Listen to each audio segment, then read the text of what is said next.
Negima! Yay! This one. I'll be honest, I'm not a real big fan of the Negima anime. And I don't mean that like in a dub sense, like I said in my previous commentary. I'm just generally not a fan of the anime. I'm just more of a fan of the manga, to be honest. But from what I've seen, it's actually okay. I mean, over time I've gotten used to the English voice actors. My main problem was that I had already had like a conceived idea of how they should sound. For at least Negi, I think. I don't even remember what it was.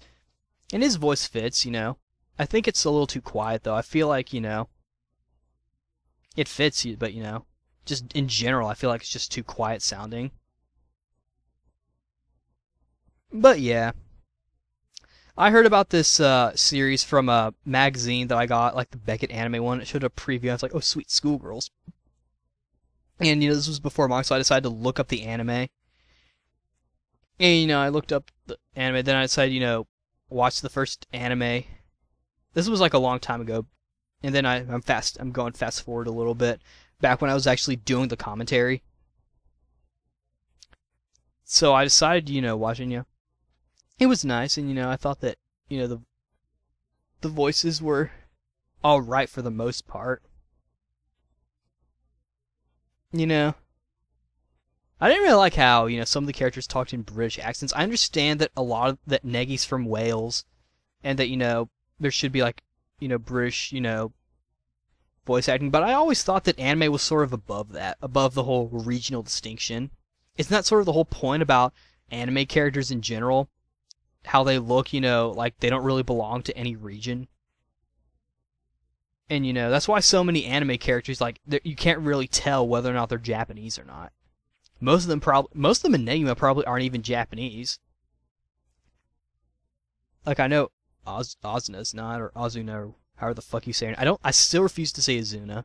But anyway, speaking of characters, as far as my favorite character, I've got several of them. Azuna's pretty nice. She's got the red hair going. And, you know, she's got her heterochromia, or whatever it's called, which is, you know, in the manga is extremely hard to tell. But on the covers it's actually easier to tell. Not exactly sure why they did that. And, you know, in the anime they made it, you know, easier to tell, and they made it stand out more. But, you know. Also, Setsuna is pretty cool. I like her because she's a sword fighter, and she's also a lesbo, which is awesome. It's friggin' awesome. That'd be funny if Konoka and Setsuna end up getting married. I also like Evangeline, or Evangeline. I know it's Evangeline, but I'm not going to call her that until I friggin' see it. It just doesn't sound good. But at least I'm admitting that I'm wrong, so that should be, you know, good enough. I like her, you know, she's almost, I don't really know how to classify. She's like that younger kind of girl, like, she's interesting, she's a vampire, and she's badass. And whatnot. Though I think Laura Bailey could have done a better job. I don't know, I feel like she should have done a better job of staying in the British tone, because I remember seeing like the special summer OVA. And like when she got excited or like mad or something, she went back to like her regular voice, which is like, that's not what British people do when they get mad. If anything, it's the reverse. If you listen to Christian Bale's thing, like, he sounds mad, and then he starts going back to like his New Yorker British tone or whatever. And he even starts to use words like prick and whatnot. Anyway, she's nice. I also like Kotaro, even though I don't think he really appears in the anime. He's just kind of cool. I think he has a voice actor too as well. I'm not entirely sure. He has one for like the game, I think. But he's pretty cool. He's a wolf guy, and he beats people up. Overall story, you know, it's that stereotypical, there's that one guy, but then there's like 1,000 girls who all like him for whatever reason. It's one of those things, and so it might come off as being like, oh, this is another Love Hina, or a Girls Bravo, or a Tenchi Muyo, or whatever. Well, it may be, but you know what, that's sort of, you know, that's like a genre. That's like saying that Naruto is another Dragon Ball Z, or Dragon Ball Z is another Fist of the North Star. I think they came out around the same time, though, or I don't know. So I don't think that really matters. I mean, it's still a nice story. And of course, it has schoolgirls in it, so I kind of have to watch it. And their uniforms tear sometimes and show their skin. That's pretty sexy. Though I also like it when they wear their own clothes. At the same time, I miss their uniforms as well. But, the whole thing, it shows more character for them. Because they all look different for once. Of course, I don't think they really mind. I don't even think they care. They all wear their uniforms for the most part. I mean, it's a boarding school, so they don't really have much else of a choice. And some people might criticize its art for being a little too cliche, because if you read the manga, or if you just look at like artwork, like official artwork, it looks like that stereotypical shonen art style. But I kind of like that. I think it's a good look. The art style doesn't matter, and maybe that's going through the author's mind. Maybe he's thinking it doesn't matter how unique my drawings are. What matters is the story, and that's actually probably the most important thing to any manga: the story, not the way it looks, even though it's a comic book. Anyway, so I saw the first episode, and I think it followed the manga pretty close. My main concern with the anime over the the manga is that the anime doesn't really follow the manga too much.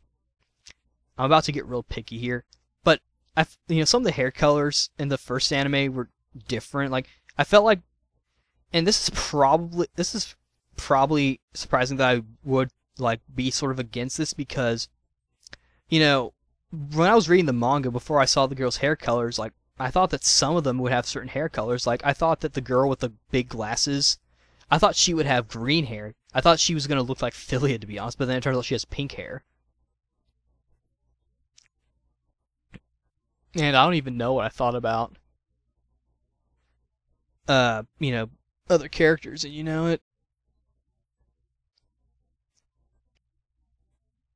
And they gave Evangeline, I think they gave her white hair, which in my opinion just makes her look like a friggin' old hag. I literally thought she was an old hag when I first saw. I was like, wow, that girl is the closest thing to the Grudge girl. Then of course I saw her in the anime. She looked cleaner. But yeah, show's pretty okay. I haven't watched Negima, or Negima? The exclamation point and question mark one.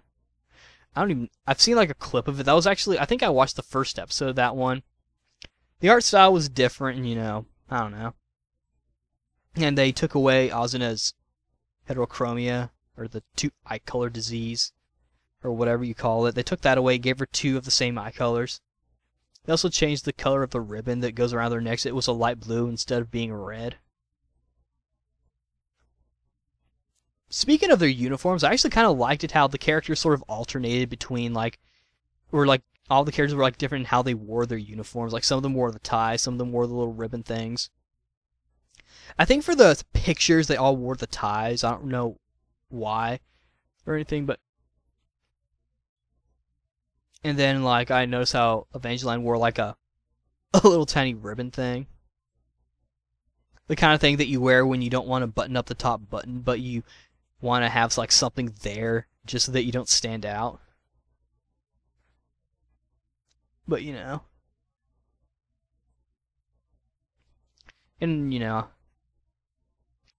I kind of feel a little bad for Evangeline. She's kind of just there. It made me wonder how her life was like when she was growing up. Did she actually pay attention in class?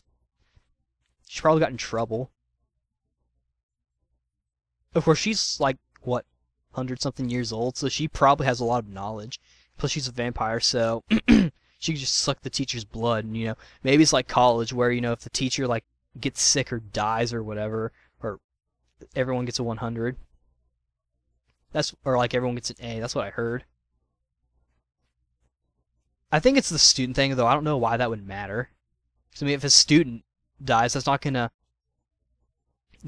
keep people from taking the class. It'll just probably make them traumatized a little bit. But, that's not gonna kill them or whatever. I have seen a little bit of the little OVA things that they've been doing, every now and then, the 4 series OVA or whatever, and I heard they were going to do a movie. Haven't really kept up with the anime that much. To be honest, I'm really more of a manga fan of this series. I really enjoy reading the manga. It's very interesting, And It's fun to, get into the story and whatnot. I have most of the volumes. It's kind of towering my Dragon Ball manga collection. And of course, Dragon Ball's over and Negima's not over. I don't see the manga going past 40, though, to be honest. I seriously doubt it's going to go past 50, at least. If it goes past 40, it's not going to go past 50, because, a manga volume is literally just a collection of chapters, and so... yeah. So yeah, that's what I think about Negima. Overall, not that bad, but if you're more of a fan of the manga and you're extremely picky like I am, then I would sort of stay away. If you're extremely picky, I can handle watching the anime at this point. I accepted all the voice actors for who they are. I kind of like how Goten's in it. What's her face as that fat chick who eats? Her name's like Yotsuba, I think Yotsuba or something. Makes me think of YouTube. Every time I hear the name Yotsuba, I think of YouTube. Probably just because of the way it's spelled. As far as English or Japanese, both work. I think Akira Ishida does Fate of Valabadabada. Oh, I need to talk about Fate too. The guy. I hate him, by the way. I feel like he's so overpowered. He's like, I feel like he just needs. I really want someone to clean him. Or, like, not clean him, just kill him. Someone needs to... I really hope Negi, like, shoots a Kamehameha, like, and just blows him up.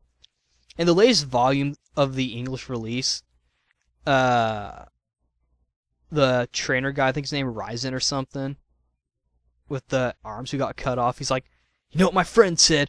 I have to wipe my own butt, or something like that. And so apparently he's gonna go fight and kill Fate. That'd be fun if he ends up killing Fate and then he dies too, and then there's like this whole different problem. It seems like that way too. If you follow the manga, it's probably a little more interesting. Really, I only say that because there's not a real concrete anime. I really feel like that Negima should get an anime that is drawn, by the manga. Isn't that how they do it anywhere? They get like someone to like follow the art, and it needs to be like true to the original. There's a lot to work with. There's so much to work with like 30 plus volumes. So yeah, that's what I think about, Negima. Overall, I'd recommend it. I think it's out on DVD, so you should probably go buy it. So yeah, that's really all I have to say. I'll see you guys later.